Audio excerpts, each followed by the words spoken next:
لقد كان لكم في رسول الله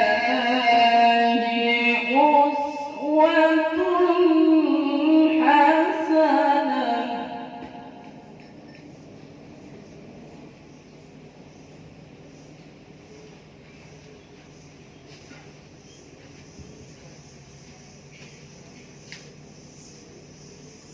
لمن كان يرجو الله واليوم الآخر وذكر الله كثيرا.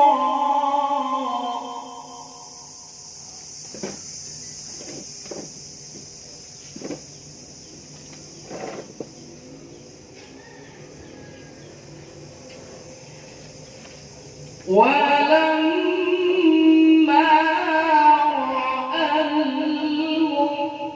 المؤمنون الأحزاب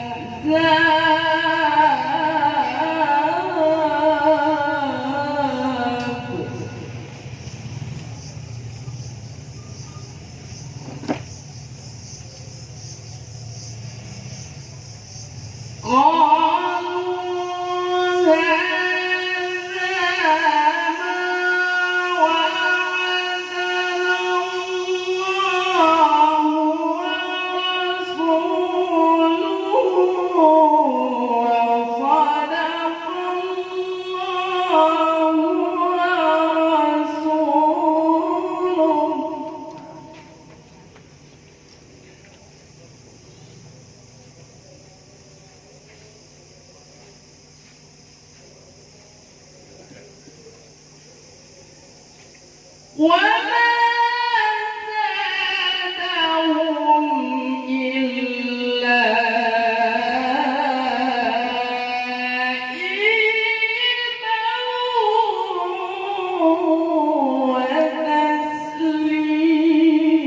وتسليما. بسم الله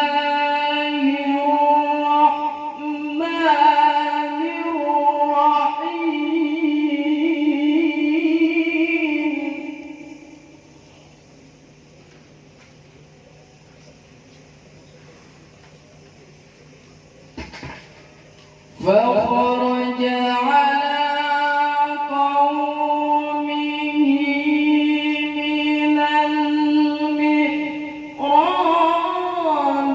فأوحى إليهم أن سبحوا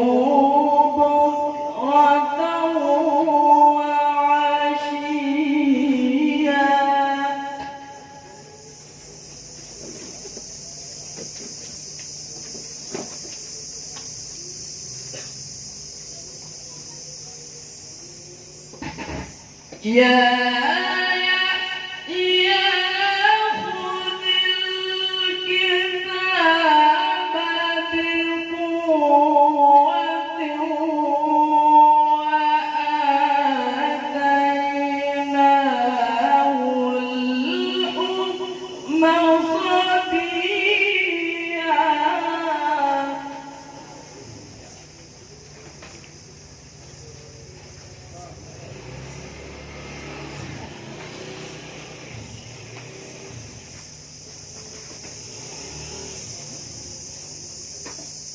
وحنانا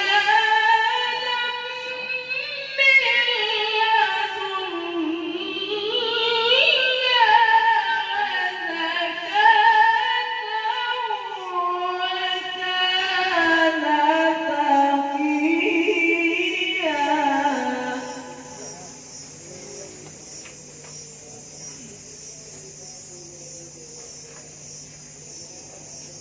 وحنانا من لدنا وزكاة وكان تقيا صدق الله العظيم.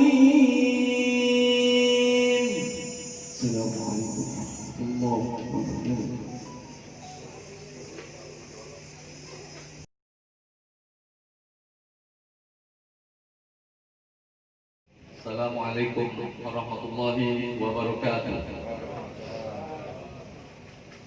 Alhamdulillah wal mu'in. Iyyahu na'budu wa nasta'in. Ahmaduhu lima ladayya ni'amuh. Rabbat wa banat fadluhu hikamuh. Mu'tarafan lahu bil ikhtisasi wa ma hawatu suratul ikhlasi. Wa sallallahu wa sallam ala sayyidina Rasulillah wa ala alihi wa sahbihi wa mawala, amma ba'du.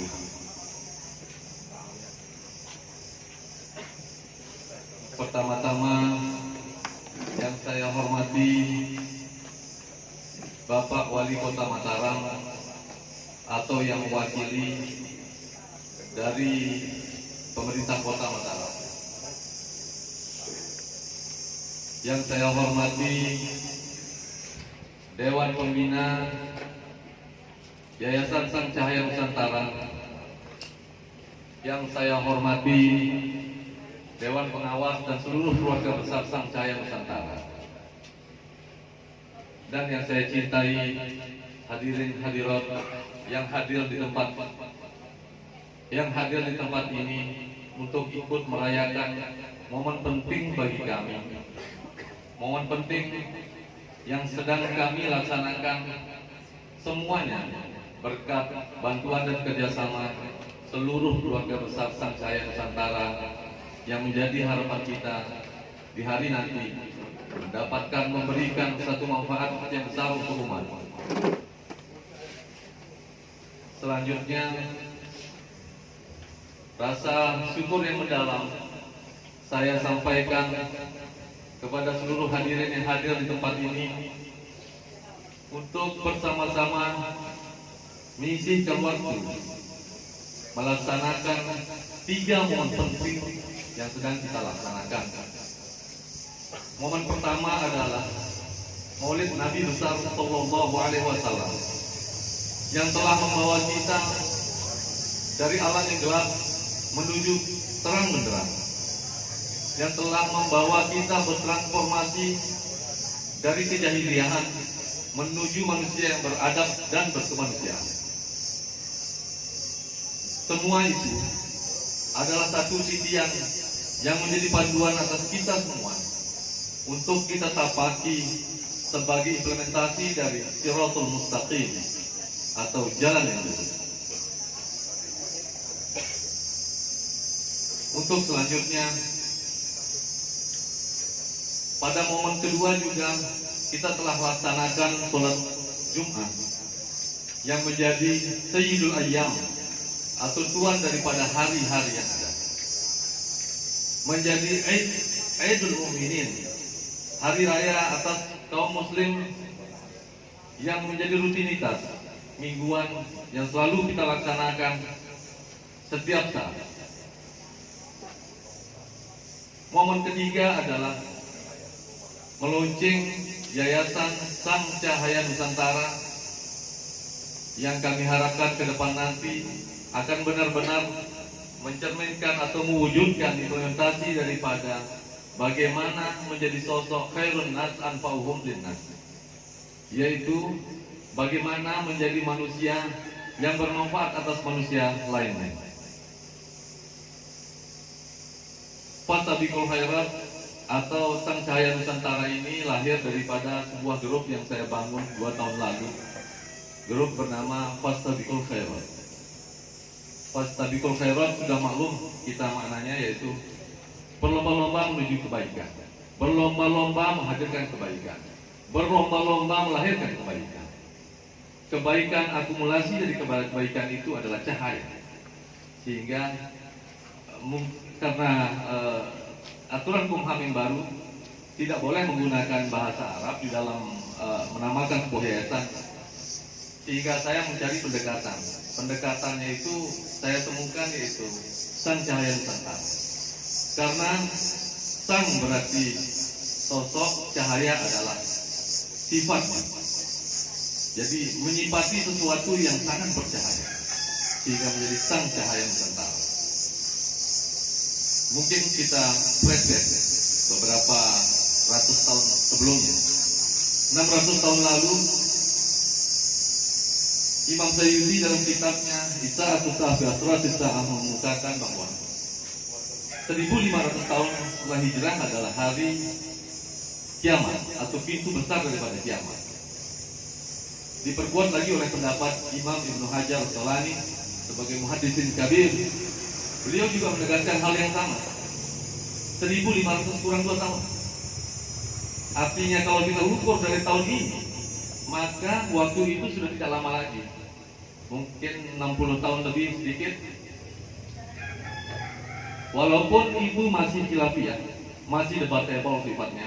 Ada yang setuju dan ada yang tidak setuju. Tapi kita anggap saja itu sebagai satu alarm.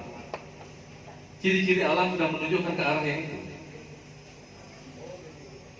Beberapa tahun lalu kita mengalami gempa yang luar biasa, hampir merata di seluruh dunia. Tak lama setelah gempa diikuti dengan musim kemarau panjang. Setelah musim kemarau panjang, kemudian baru saja kita hadapi dan sedang kita hadapi saat ini adalah pandemi COVID-19. Apabila itu kita menjadikan alarm, warning untuk kita semua, tentunya kita harus bersiap-siap dari hari ini. Maka logo daripada Yayasan Sang Cahaya Nusantara saya berikan seperti gambar lonceng. Lonceng itu telah berbunyi, alarm itu telah berbunyi. Artinya kita harus mempersiapkan diri. Apabila kita coba mengimplementasikan bahwa atau memanifestasikan bahwa Sang Cahaya Nusantara adalah sosok, maka mungkin yang dimaksud Sang Cahaya Nusantara itu bisa Satria Pininggitan, bisa Imam Mahdi, bisa siapa saja yang sifatnya memberikan penyelamatan untuk kaum kita saat ini. Lonceng itu telah berbunyi, artinya kita harus melakukan persiapan. Banyak persiapan yang harus kita lakukan. Untuk itu kita berakumulasi membentuk suatu lembaga. Beberapa rekan-rekan tuan guru, teman saya sekolah waktu masih saya di Mekah dulu. Kebetulan saya ikut di Madrasah Sholatiyah di Mekah Mukarramah. Mereka bersepaham dengan saya bahwa kita perlu membangun satu lembaga yang ke depan nanti kita harapkan lembaga itu menjadi dasar kita untuk bergerak ke depan, menjawab berbagai macam masalah yang terus akan hadir, dan kami yakini tidak akan terputus dengan hanya pandemi 19. Sebentar lagi mungkin ada masalah yang lebih besar, selanjutnya akan ada masalah lagi, dan terus berjalan seiring dengan keadaan alamiah, sifat-sifat yang menunjukkan bunyinya alarm itu. Semua harus terjawab. Cara menjawab, maka kami membentuk suatu lembaga di mana kami bisa bersama-sama. Lembaga yang harapan kami bisa menjadi tempat restorasi bersama, lintas agama, lintas rohanitas. Tidak peduli organisasinya NW, Muhammadiyah, NU, Muhajirin atau apa saja. Kami berkumpul bersama untuk mencari solusi untuk umat. Membentuk semangat ini, maka kami uraikan satu persatu. Setelah mengalami diskusi yang panjang, kami bentuk dalam beberapa strategi yang menjadi program kami, jangka pendek, menengah, dan panjang. Jangka pendek saat ini di bidang budaya, tim kami sedang bekerja untuk menggambar kembali situs-situs budaya yang ada di Lombok yang hampir punah. Jika kita meyakini bahwa kita ini masyarakat berbudaya, mana lambang budaya kita? Saya belum melihat sebuah keraton yang terbangun. Saya belum melihat ada peninggalan-peninggalan situs bersejarah yang dipelihara. Jikapun sudah tidak ada atau musnah, seharusnya kita bangun lagi. Minimal anak-anak generasi kita ke depan akan tahu bahwa kita ini berasal dari masyarakat yang beradab. dalam bidang pendidikan, menjawab tantangan saat ini di mana COVID-19 melarang kita berkumpul kecuali dengan new normal, status new normal, atau kita dengan perangkat-perangkat yang sudah disiapkan dalam new normal, aturan-aturan yang ada, menggunakan segala perangkat-perangkat seperti masker, sanitizer dan sebagainya, membuat kita berjarak. Kita tidak ingin pendidikan itu terputus karena ada pandemi COVID-19. Anak-anak kita akhirnya terhambat sekolahnya, pengajian-pengajian akhirnya terputus antara kiai dan muridnya. Itu coba kami sambung. Menjawab masalah itu kami kerjasama dengan Moratelindo. Moratelindo ini adalah salah satu provider terbesar di Asia yang insya Allah kita akan pegang, dan kemudian kami akan menjadikan Kota Mataram dan Lombok Barat sebagai pilot project. Ada 274 pondok pesantren yang sudah bergabung di Kota Mataram dan Lombok Barat, yang insya Allah kami akan instalasikan server di sana untuk menyambung pendidikan, proses pendidikan. Keluhan daripada guru-guru selama ini yang berjalan adalah sering terjadi jet lag, sering terjadi gangguan terhadap sinyal internet dan sebagainya. Mungkin dengan kita memiliki provider sendiri khusus bergerak di situ, semua masalah-masalah tadi dapat terjawab. Tidak hanya proses belajar online ini berlanjut, namun juga dapat menjadi penghasilan tambahan bagi pondok dan kiai, meningkatkan kesejahteraan guru dan kiai. Masyarakat sekitar pondok pesantren nanti dapat menikmati layanan internet melalui server yang kami pasang di pondok pesantren. Lalu mereka memberikan iuran kepada pondok. Iuran itu meringankan biaya internet yang dikeluarkan oleh pondok dan sekaligus menjadi income tambahan buat pondok.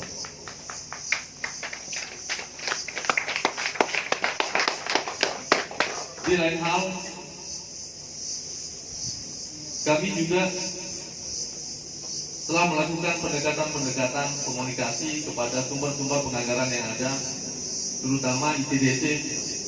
Saya sebulan yang lalu telah menghadap Direktur ITDC dan insya Allah kita akan dapat CSR anggaran dari ITDC guna kita fokuskan kepada 3 sektor berbasis pondok pesantren. Pertama yaitu bagaimana menciptakan atau menumbuh kembangkan UMKM di lingkungan pondok dan masyarakat di lingkungan pondok.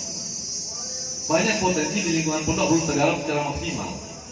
Kami harapkan kami dapat hadir di sana untuk memberikan pendampingan sehingga potensi-potensi ekonomi yang ada di masyarakat pondok dan sekitarnya itu dapat tergarap secara maksimal.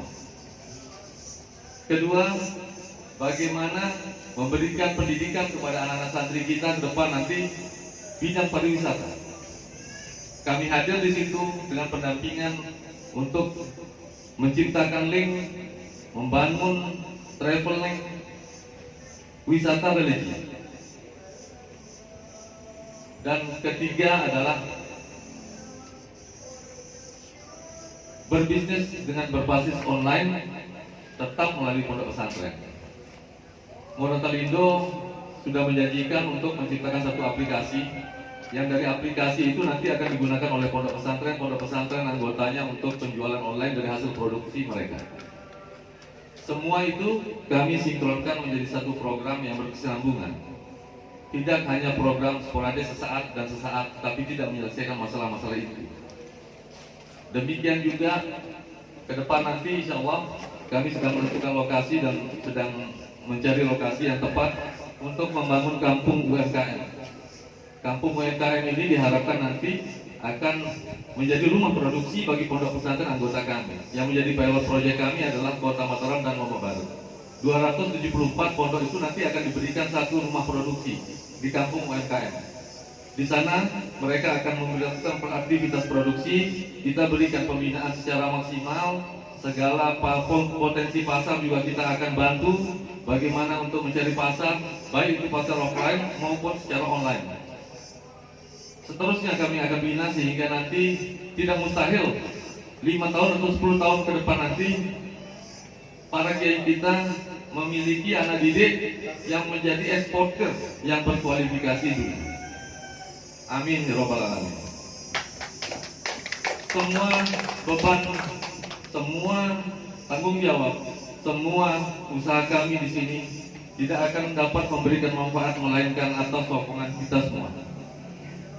Tidak akan memiliki daya dobrak yang kuat melainkan atas sokongan kita semua. Maka dengan segala kerendahan hati kami harapkan agar berbagai lembaga, berbagai institusi, berbagai organisasi yang ada bersama-sama menyisihkan lengan baju untuk bersama-sama berjuang dengan kami. Wabillahi taufiq wal hidayah. Wassalamualaikum warahmatullahi wabarakatuh.